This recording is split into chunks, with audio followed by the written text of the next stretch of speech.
মা যেহেতু আমার শ্বশুরবাড়িতে এসেছিলেন, তাই মায়ের জন্মদিনটা এখানেই পালন করা হয়েছে। আমার আরেকজন মা মানে শাশুড়ি মা যখনই জানতে পেরেছে মায়ের কাল জন্মদিন, ভোর থেকে উঠে উনি এইসব তৈরি করেছেন।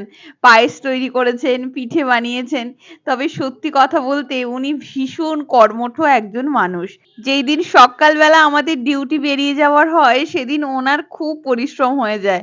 সমস্ত খাবার বানিয়ে দেওয়া সবকিছু উনি নিজের হাতে করেন। এই যে আমার খাওয়ার, বরের খাওয়ার, আজ মাও অফিস যাবে এখান থেকে, তাই মায়েরও খাবার বানিয়েছে।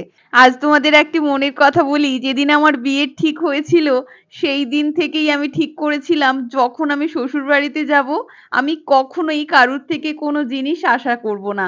আশা না করেও ওনারা আমার জন্য যতটুকু করেন তাতে আমি চিরকাল ঋণী থেকে যাব।